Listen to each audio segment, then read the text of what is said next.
Mengakibatkan ketidaksetaraan dalam proses penegakan hukum yang ada. Akhirnya, hal ini tidak akan pernah selesai. Saling curiga.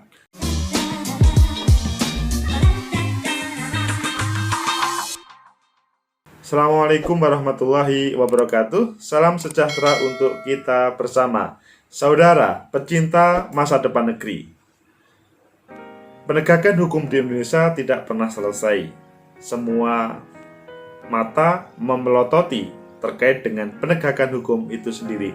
Siapapun pemerintahannya pasti akan ada koreksi, apalagi di akhir tahun. Ayo kita baca sebuah berita dan nanti kita kupas dengan kacamata sosiologi hukum terkait dengan penegakan hukum yang ada di Indonesia. Catatan penegakan hukum di Indonesia 2020 menurut mantan Ketua Mahkamah Konstitusi Hamdan Zulfa.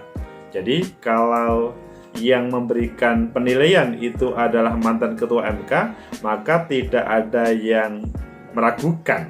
Meskipun bolehlah saudara menolak ataupun menerima ini, tetapi yang lebih penting kupasannya nanti, analisa kita bersama nanti. Tribunnews.com Jakarta, mantan Ketua Mahkamah Konstitusi MK Hamdan Zulfa menyatakan penegakan hukum yang adil dan menjunjung tinggi hak asasi manusia masih menjadi tantangan berat selama tahun 2020. Kata pengantarnya bagus, jadi masih belum terselesaikan, masih menjadi tantangan berat. Zulfa mengatakan masyarakat masih menyuarakan isu kesetaraan hukum dalam penyelesaian sejumlah kasus, misalnya perbedaan perlakuan hukum dalam kasus pelaporan pelanggaran Undang-Undang ITE dan kasus kerumunan. Ini semuanya pasti melihat di berbagai televisi, karena kalau secara langsung tidak.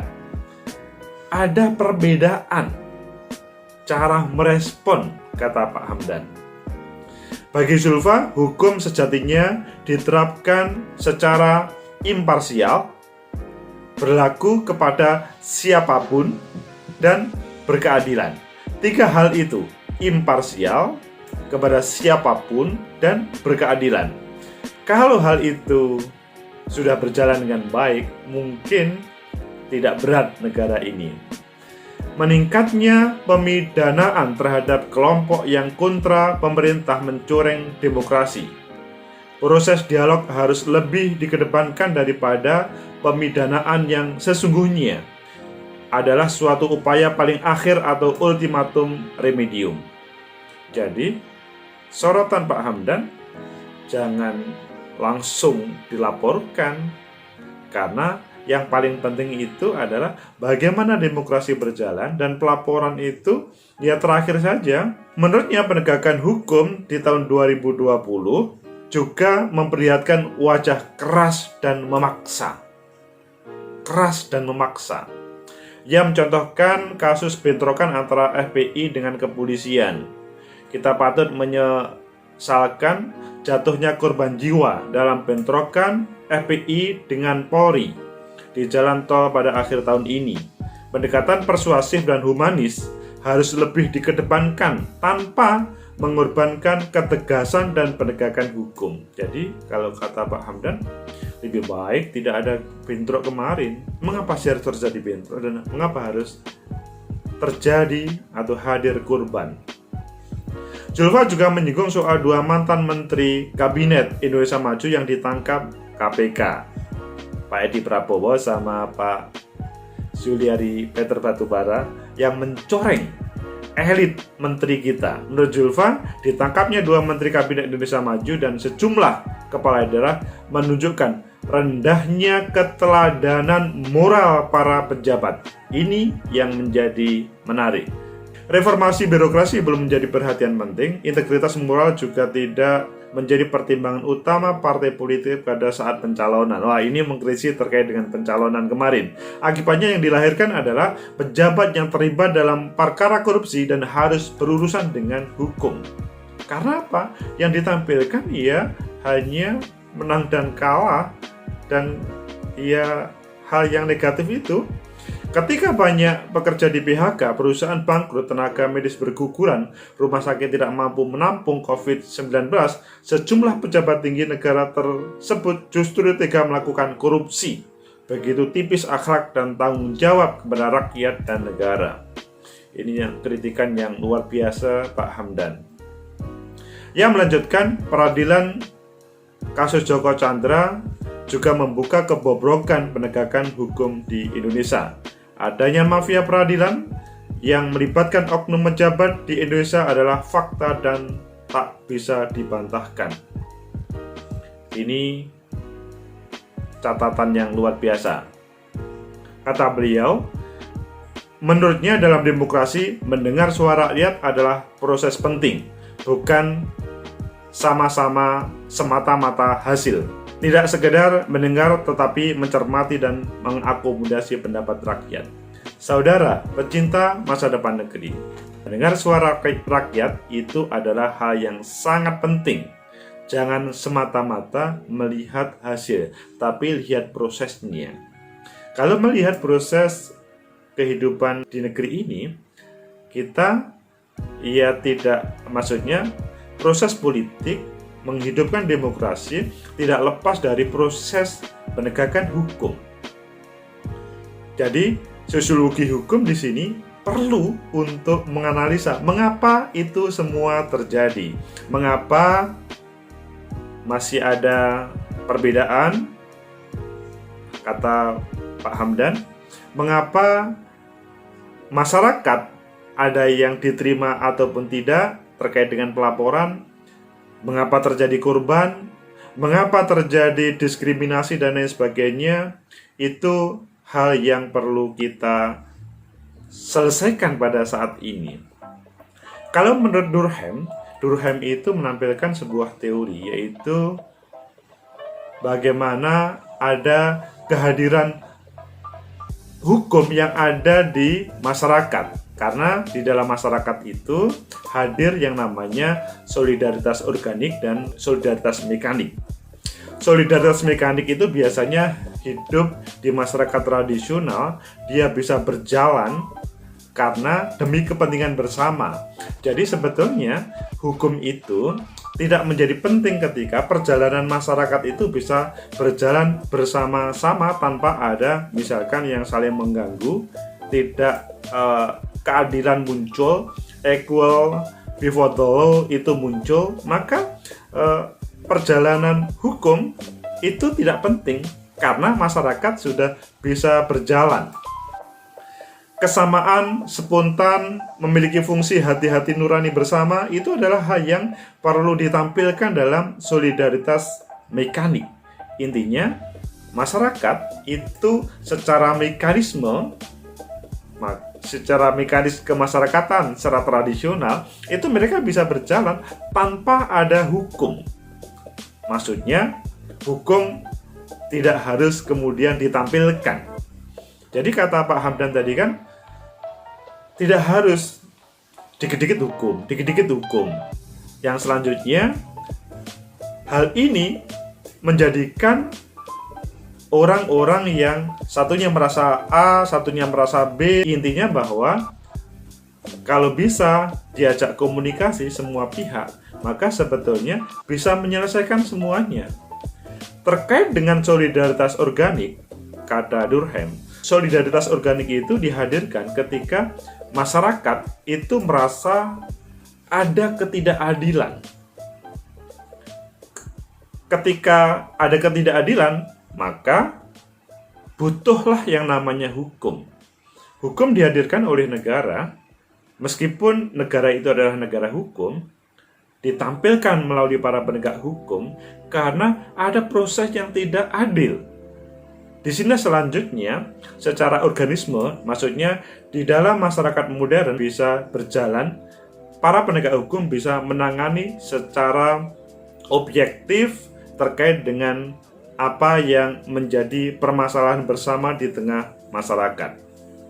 Sehingga beberapa catatan tadi dari Pak Hamdan Julfa merupakan hal yang perlu kita pikirkan bersama, bahwa kalau berbicara penegakan hukum yang ada di Indonesia, catatan penegakan hukum yang ada di Indonesia memang perlu ada perbaikan.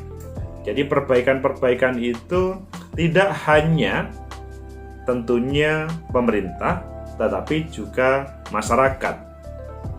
Kesetaraan hukum itu hal yang sangat penting. Jadi antara kelompok satu dengan kelompok yang lain, elit, grassroots atau masyarakat biasa, itu seharusnya setara di mata hukum. Tidak berbeda. Tidak boleh hukum tajam ke bawah, tumbul ke atas, atau sebaliknya mungkin. Intinya atas bawah sama. Karena kalau itu tidak terjadi, maka pasti negara tersebut akan selalu mendapatkan protes. Ketika negara manapun ya mendukung pada salah satu, khususnya para pendukung pada proses pemilu kemarin yang tidak mendukung kemudian dianaktirikan, secara politis kelihatannya boleh-boleh saja. Tetapi hal ini mengakibatkan ketidaksetaraan dalam proses penegakan hukum yang ada. Akhirnya, hal ini tidak akan pernah selesai. Saling curiga, saling mencari kelemahan, itu akan selalu terjadi.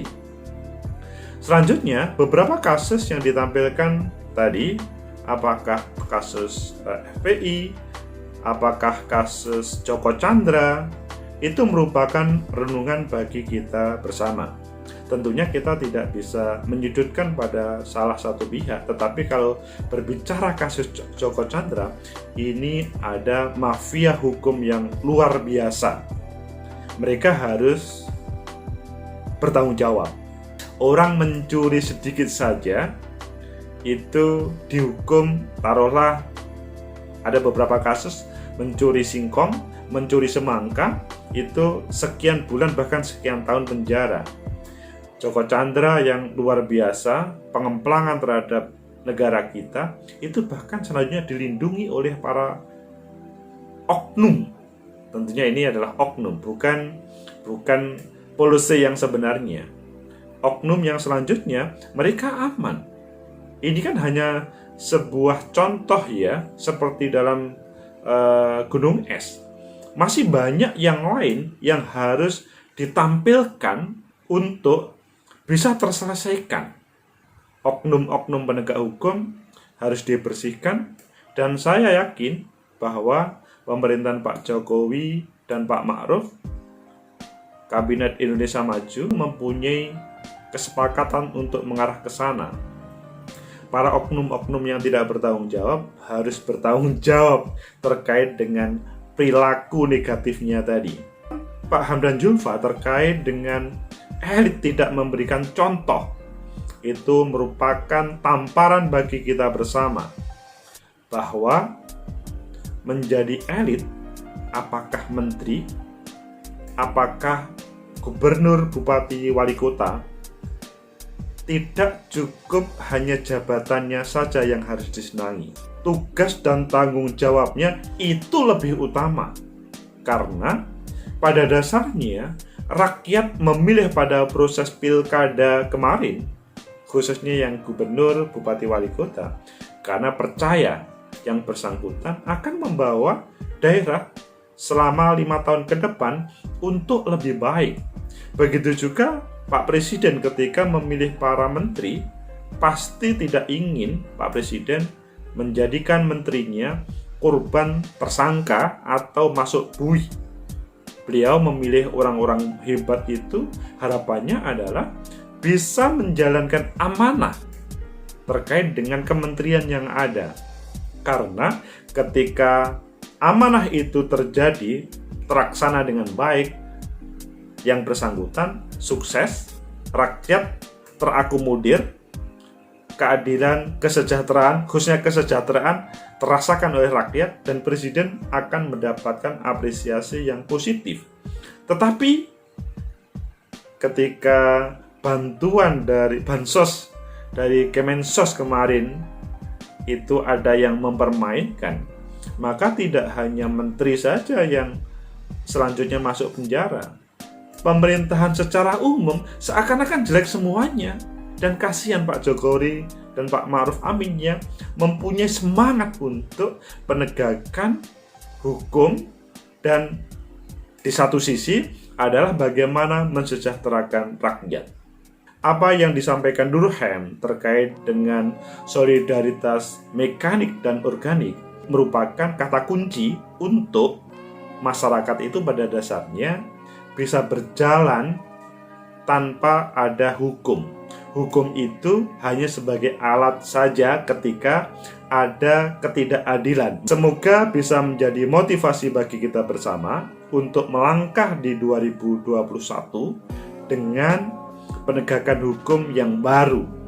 Maksudnya, para elit penegak hukum kita lebih termotivasi untuk membersihkan orang-orang yang tidak bertanggung jawab, mengkayakan dirinya sendiri ataupun kelompoknya, dan yang lebih penting adalah seluruh masyarakat bisa makmur, sejahtera sebagaimana yang diharapkan pada waktu pemilihan presiden dan wakil presiden di 2019.